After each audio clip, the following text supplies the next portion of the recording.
Hello and welcome to the Mastery Talks podcast. We're your hosts, Yana and Juliana. Today, we're all about communication, and we've got the perfect guest for it, Matt Abrahams. He teaches strategic communication at Stanford, hosts the ThinkFastTalkSmart podcast, and has authored the book Think Faster, Talk Smarter. We're excited to have him with us today to unpack the nuances of effective communication. We're so excited to chat with Matt today. He'll share a ton of insights on topics like the subtle art of structuring communication without making it obvious, the hidden value of a small talk, and typical communication traps that leaders often fall into and how to avoid them. Besides that, Matt will share really cool tips and tricks, such as how improv comedy can help you improve your communication techniques. Okay, let's get started with our chat with Matt Abrahams. Hi, Matt. Wonderful to have you with us. So we want to start from the spontaneous speaking challenge for you today. You mentioned that you are hosting a dinner party and you could invite 3 guests from any point in history. Who would they be and what would you ask them to discuss over the main course? Well, what an exciting way to start. So I am a lover of comedy. I love comedy. Comedy for me is a great way to relax. It's a great way to be present. And if there are others around to connect. So my dinner party would include, and I'm hoping I can bring people back from the other side, I would have Andy Kaufman, George Carlin, and Robin Williams. And we would sit down to a meal. I envision it would be pizza, maybe. I don't think it would have to be a very fancy meal. And I think I would just throw out a concept and let them go at it. And that to me would be an amazing meal. And what I love so much about those comedians is all of them were really good at using language. They were all really good at in the moment constructing humor, but humor that's really relevant and connects. I would enjoy that dinner party, and I would certainly invite both of you to attend. Wow, Matt, that sounds like an incredible dinner party. Robin Williams, Andy Kaufman, and George Carlin all had unique ways of connecting through humor. We'd definitely love to join that crowd. Matt, as we mentioned in the intro, you read in the book, Think Faster, Talk Smarter. I really enjoyed reading it, and I wanted to ask, what inspired you to write it? And another question is, which key moments in your life led you to dive deeper into the topic of productive communication? Yeah, so there are a couple things there. So I'll start with the second question first. So when I left graduate school, I worked in the corporate world for 10 years. I ended up running learning and development organizations for companies. So we did everything from training people on the product that the companies released, but also on the skills people needed to do well with the product. And I saw very clearly the role and value of communication in the organizations I worked in. The people who were better at communicating were able to lead better, were able to collaborate better, were able to get their point across in a better way. They weren't always the best and the brightest. They were though able to communicate well. So the ability to communicate became very clear to me as something that's important for people to succeed, not just in the professional world, but also in their personal lives. So leadership to me, when it comes to communication, is simply the ability to articulate your ideas clearly and concisely. And I actually think that communication is the way that we operationalize leadership. It is how we do leadership. And so I always try to work with my students and anybody I coach to help them really think about their communication and how they can hone it so they can be the best leaders that they can be. Right, Matt. Your insight that communication operationalizes leadership is spot on. It's crucial, yet it often falls short. I mean, interestingly, research shows that while leaders spend over 80% of their time communicating, only 31% of their people believe that their leaders do it effectively.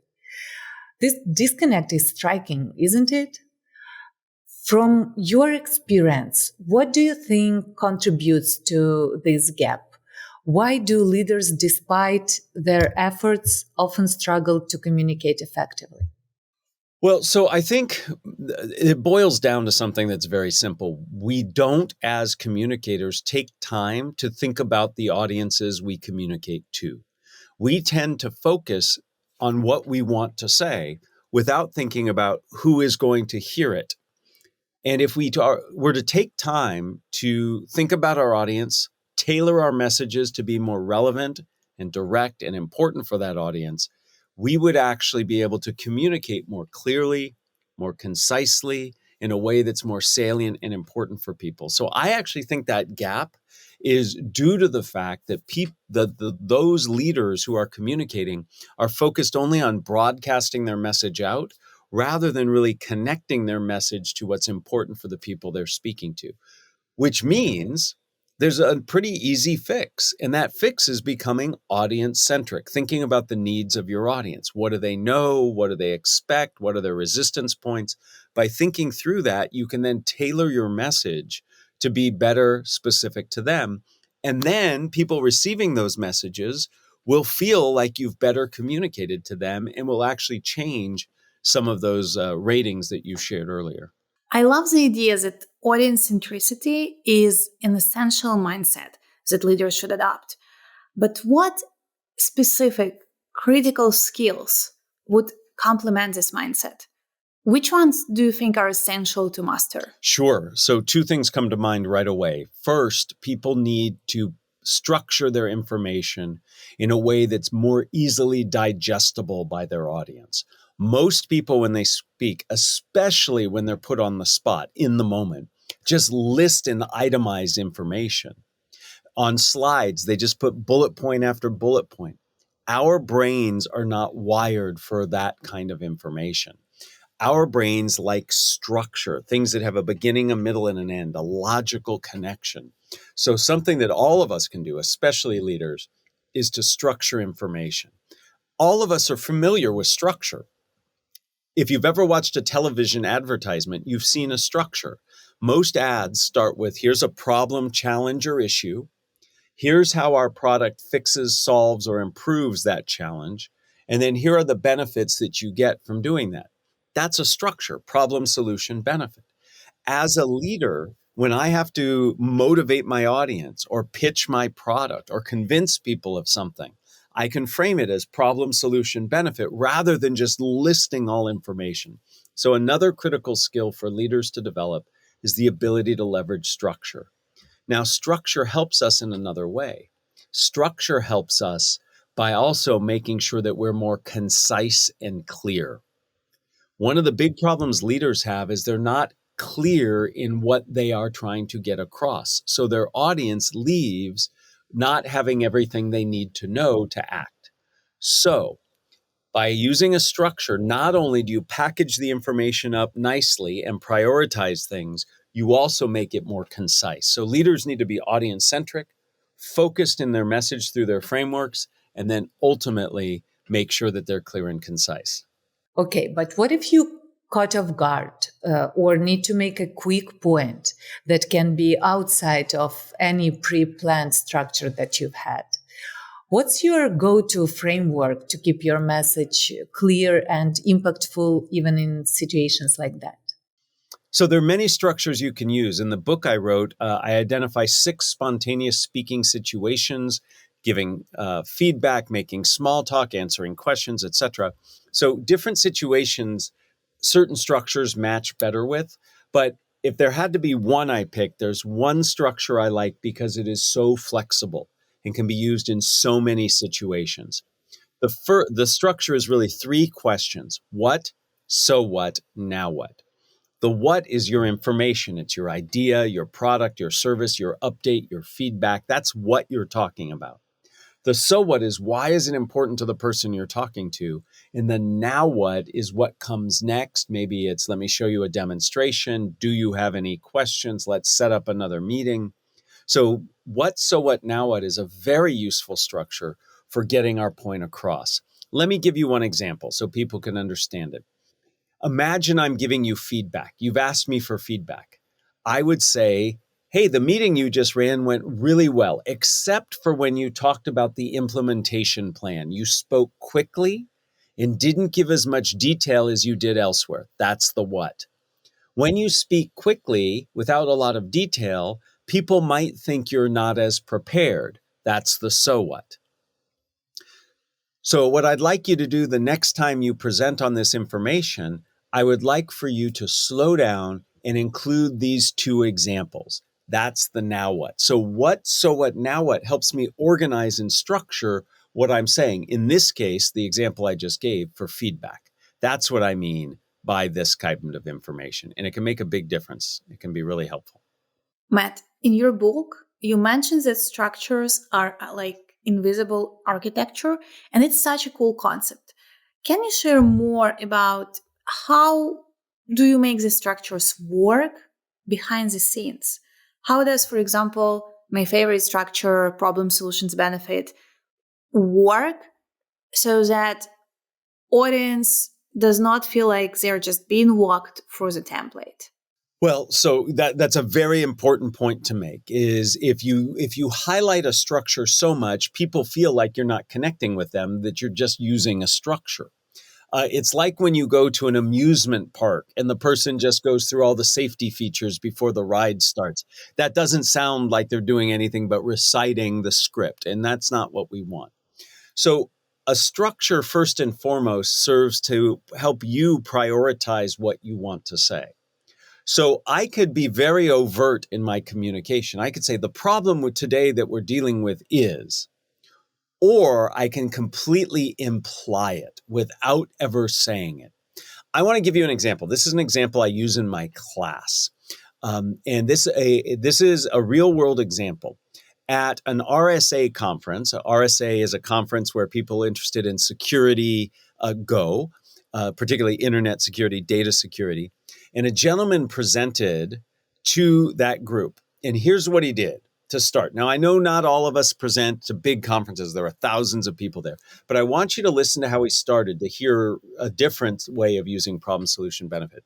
He comes out with an old Polaroid camera, says nothing, simply looks at the audience and takes a picture. The Polaroid camera spits out the picture. He shakes it like you do so it develops. He puts it down. He takes out his phone. He said, 30 years ago, this was the state of the art of photographic technology. Now today, holding his phone up, he says, I can take a picture and post it to Instagram, and millions of my followers will see that picture instantly. He stops, pauses, and says, the state of data security today is a Polaroid in an Instagram world. Okay? Very powerful start.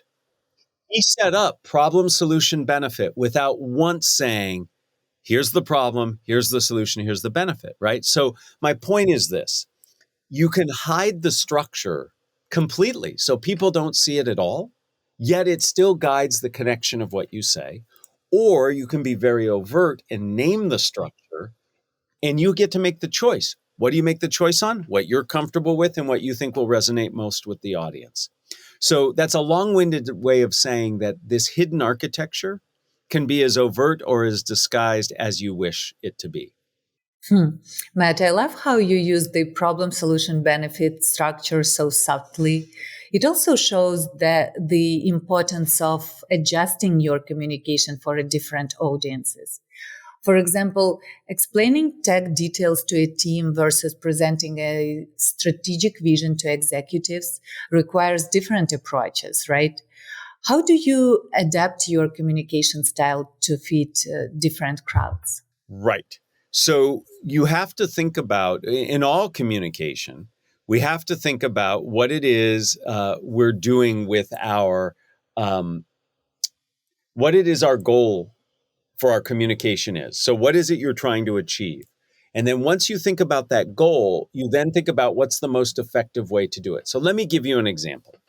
Imagine I am trying to convince different audiences to adopt this particular new technology. So I want people to adopt this new technology. If I'm talking to a bunch of engineers, let's say, who are very technical and understand the inner workings of the technology, I might use a structure called comparison, contrast, conclusion, where I compare the different solutions, I contrast them, and then I make a conclusion based on that. Now, if I'm trying to get the executives to approve that very same technology, I might use problem, solution, benefit. So I'm trying to accomplish the same goal, but based on what I know in terms of how that particular audience likes to interact and do things, I make adjustments to the way that I communicate.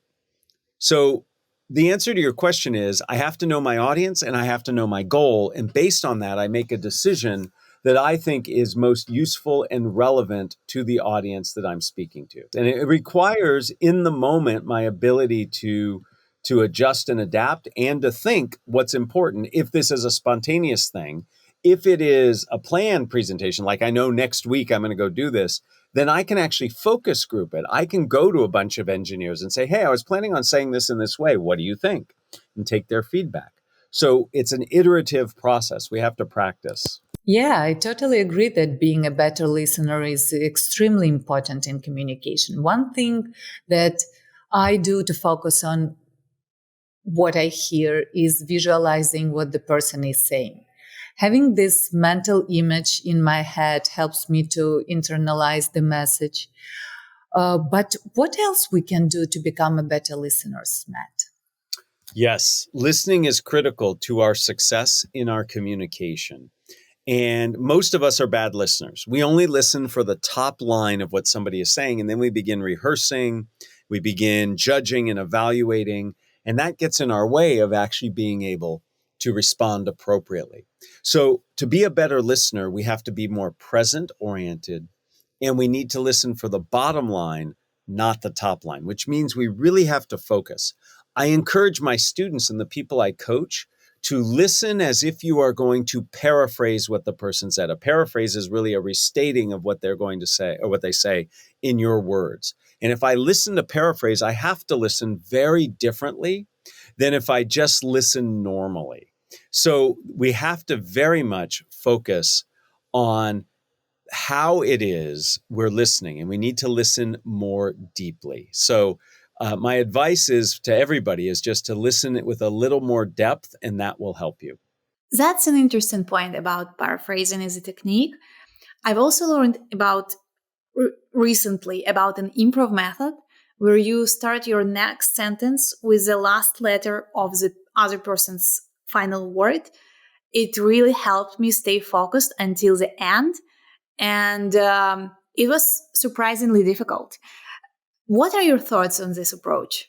Right. Absolutely. That's exactly right. So in improvisation, which I love as a tool to help you feel better and more comfortable speaking in the moment, improv has lots of activities, games like you're talking about, that force you to listen in a very particular way.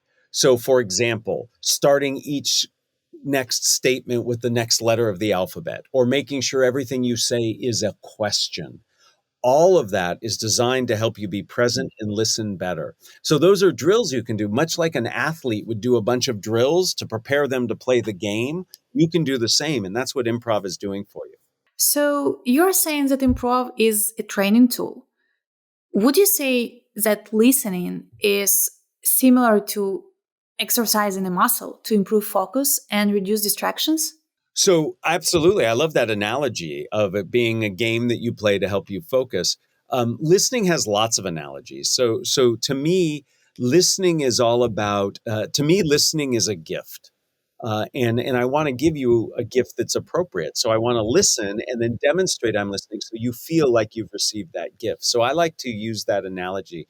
You know, we are all so busy and we have so much going on. To be present with somebody, to focus on them, that truly is a gift. And you want to make sure that you give a good gift, which means that it's appropriate, connected, and relevant to the person. So I like thinking of listening as a gift. It's very helpful. Yeah, and how crucial is to connect emotionally when you are listening, to actually show that you are not just hearing, but feeling the person and what they're saying to you.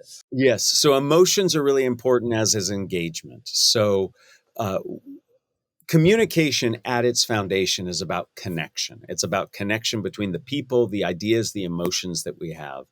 And in order for me to connect or to better connect, I have to be present and I have to be engaged with you and invite you to be engaged with me. So one of the best ways to engage people is through emotion.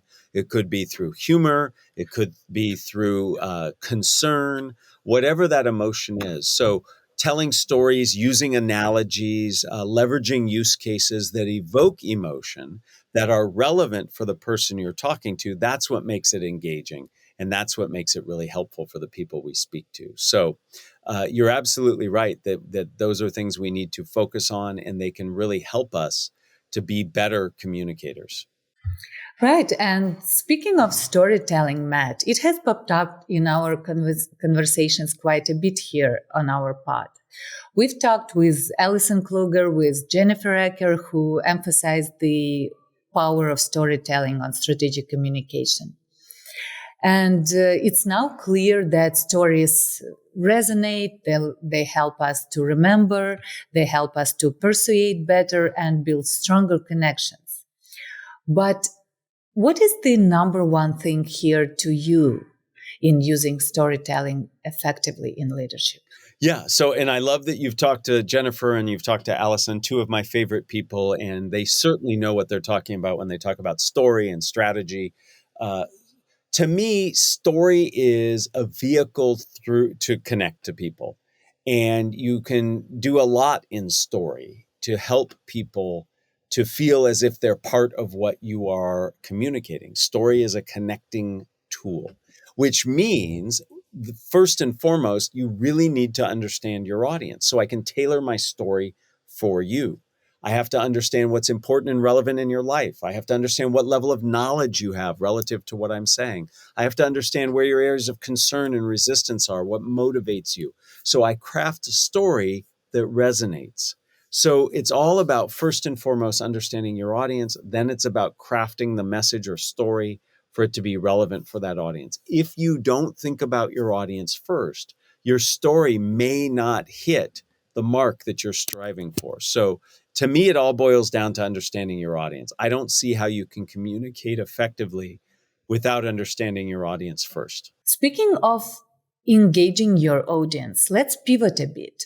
We've discussed the importance of listening and being present, but flipping the script, how do you capture and maintain someone else's intention when you are the one speaking?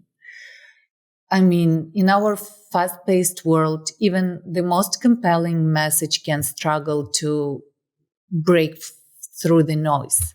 As Zach Termala, our professor of persuasion, puts it, the challenge is getting people stop thinking about something else and start thinking about what you have to say. What's the first step in achieving this? Yeah, so I love that you're one quoting Zach, who's great, and I love what he does and how the research he does. You're really talking about engagement. How do I engage an audience? And there are really three fundamental ways to engage an audience. First is physical. Get them doing something. If you are on Zoom, get them using the reaction buttons or the comments. If you're in person, have them raising their hands, taking a poll. Show them a video clip. Put up a startling statistic on a slide. When you get people physically engaged, their brains will follow. So the first type of engagement is physical. What can you do to get people physically involved? Second is mental engagement. How do I get people mentally engaged? Three ways. I tell stories or anecdotes. I use analogies and comparisons, and I ask questions, even if those questions don't get answered, if they're rhetorical questions. That's how we get mental engagement. I can tell you something, but that's very low energy, low involvement for you. But if I ask you a question about it or give you an analogy or tell you a story, that pulls you in, ups your energy and involvement.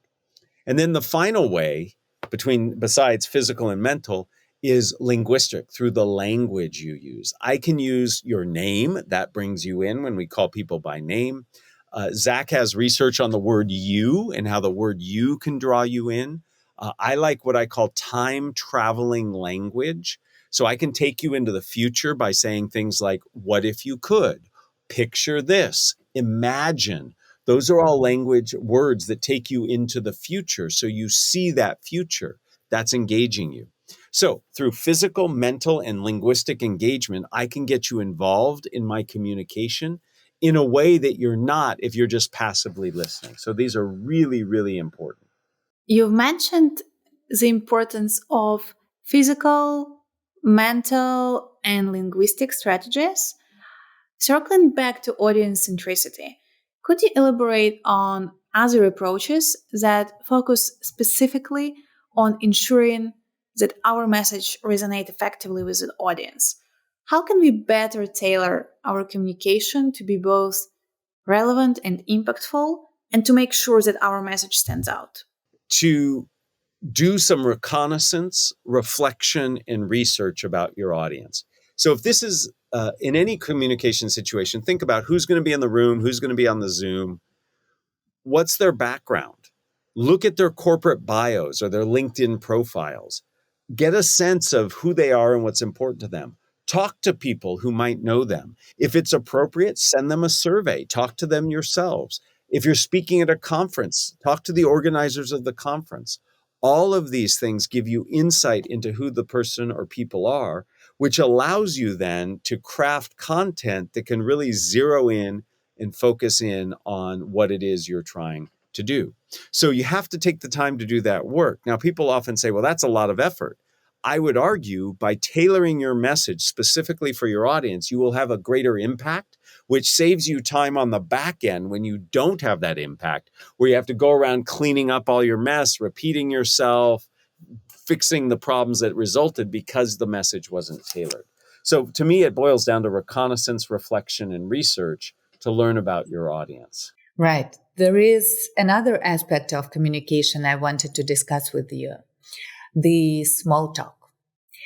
People often see it as something unimportant, but it's actually crucial for building and maintaining social connections.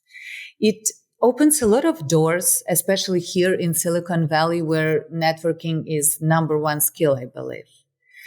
Can you share some tips on how to elevate these everyday conversations into powerful communication tool? So I think you're exactly right. Small talk is really critical, and I think it gets a bad rap and it has a bad name. Small talk, many people think is frivolous, is not important, and the word small makes it sound like it's not very important. I think big things happen in small talk. So I think all of us should collectively work to rebrand small talk to be more about what it really is about, which is connecting, collaborating, learning about. I mean, if you think about it, think about all the friends you have. I bet at least one or two people in your friendship network you met through small talk. So small talk is a vehicle that allows us to communicate with others and get to know others. Here's the big issue. Many of us approach small talk and put a tremendous amount of pressure on ourselves. We want to be incredibly interesting during small talk. We want to say the right thing. We want to be the most in what we do. And in fact, that actually gets in the way. On my podcast, Think Fast, Talk Smart, I had the true pleasure of interviewing a woman named Rachel Greenwald. And Rachel is an academic and a matchmaker, a professional matchmaker. Fascinating. And she told me something that I think is very important when it comes to small talk. The goal is to be interested, not interesting. In other words, it's all about curiosity. It's all about asking the other person questions, highlighting things in the environment. So we can take a lot of pressure off of ourselves about small talk if we just remind ourselves we have to be curious. We have to ask questions. We have to comment on things we see in the environment. And by doing that, we actually set up the conversation to go much better. My mother-in-law was a black belt in small talk. She was amazing. She could talk to anybody and learn a lot. And her secret was simply 3 words: tell me more. When somebody would finish speaking, she would pause for a second and she would say, tell me more. And the person would then have the freedom to give more information. They would feel as if she really wanted to learn. And she did. So making small talk is not hard. It's just about giving yourself permission to not try to be right, to be the most interesting, Just be interested and good things will happen. So the number one skill here is active listening. In many ways, yes, absolutely. In many ways, it absolutely is. It's about just being, it's more than just listening to what's said. It's being observant about what's going on around you. And from that, generate curiosity, which will often lead to questions or comments that are inviting to others, which will help you be more effective in your communication. Absolutely, Matt. It sounds like active listening goes beyond just hearing words. It's all about really paying attention and noticing what's happening around us, right? And I really believe this could turn small talk into something much more valuable. How can we stay focused and block out common distractions like background noise, stress, or even our own thoughts? When it comes to communication, the goal is typically fidelity, accuracy, and clarity. So I hear you, you hear me, and we get the information right. It's congruent. What I intended is what you received. Noise gets in the way. Noise has an inverse relationship with fidelity. As noise goes up, fidelity goes down. There are different types of noise. Physical noise is just it's loud. Psychological noise is there's a lot going on in your head. You're judging, you're evaluating, you're rehearsing. Physiological noise is what's going on in your body. I'm hungry, I'm tired, I'm nervous. All of those get in the way. So the question becomes, how do you quiet the noise? Well, a few things. Physical noise, move yourself to an environment that's quieter. So if you have something important to say and it's loud around you, ask the person or people, say, hey, can we go over there? So you move the environment. Psychological noise is all about that listening. Pay attention, focus on the bottom line. That gets you out of your own thoughts and puts you into the thoughts of the other person. So we have to be present and we have to listen well. Physiological noise comes down to just taking care of ourselves. I have this concept of communication hygiene. You know, if you were an athlete and you had a big event coming up, you would prepare. You would manage your sleep, you would manage your exercise, your food, your diet, your social life. We need to do the same thing for our communication. If I know I have a really important meeting, rather than staying up all night preparing, I should prepare a couple days in advance and get a good night's sleep. Maybe I don't drink as much caffeine right before I speak because that's going to amp me up. So the physiological things we take care of just through common sense hygiene that applies to everything we do. And if we do those things, then good stuff can happen for us. I mean, you're absolutely right about communication hygiene. And it's surprising how often we overlook these simple strategies, even though they make so much sense. Treating an important presentation like a sports game or a marathon really puts it into perspective. I started wondering how often do I prepare for these things? And definitely preparing in advance, managing your sleep, not staying up all night makes so much sense. And I want to circle back to the topic of small talk. Touching on a point from your book, you advocate for maximizing mediocrity in spontaneous situations. And you suggest that less pressure on ourselves can enhance our communication. So, for leaders who often feel pressured and compelled to deliver flawlessly and do their best, how can embracing this concept of mediocrity actually improve their communication effectiveness? Yeah, so let me take a step back and simply say that many of us, when we communicate, we want to do it right. We want to give the right answer, the best feedback. We want to be the most interesting in small talk. And that puts a lot of pressure on ourselves. It puts pressure on ourselves because we are constantly judging and evaluating what we're saying. So if there's a way we can turn that volume down and be less focused on internally what's going on and more focused externally, we can take our full cognitive bandwidth and focus on the connecting communication rather than splitting that bandwidth. So part of it is judging and evaluating. So when I say strive for mediocrity, what I'm really saying is just get it done, focus on connecting. And in so doing, you actually free up a whole bunch of resources, cognitive resources, that can help you do it really well. So maximizing mediocrity is all about giving yourself permission to not focus so much on what it is that you are thinking and evaluating, but rather focus your energy on what others are saying. And when you think about it that way, it makes more sense. It's, get out of your own head, get into the conversation. And many leaders, many people would benefit from doing that. Great. And as we're wrapping up, is there any parting wisdom that you would like to share with our listeners today, Matt? Well, we've talked about it. So it's really all about knowing your audience, having a clear goal, and structuring your message. If you do those things, you will craft messages that are better understood by your audience. You will be more confident in your messages because you've taken the time to craft them, and you will be more clear and concise. So if we think about our audience, have a clear goal, leverage a structure, we will be much, much better in our communication. At the end of each episode, we ask our guests to share an assignment for you to master the topic. Matt has an exciting improv game for us to try out. That's right, and it's called Sell a Blank to a Blank. Here is how it works. In partners, one of you comes up with a particular object or tool and tells your partner what it is. Then you specify who your audience is. For example, you might say, sell a piano to a policeman.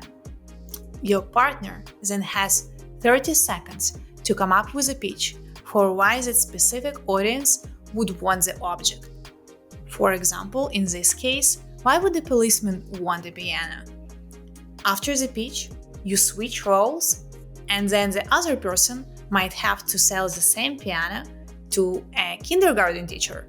This game forces us to think about what's relevant and what's important to your audience. The reasons a police officer would buy a piano are likely very different from why a kindergarten teacher would. It's a fun and engaging way to practice tailoring your communication to your audience.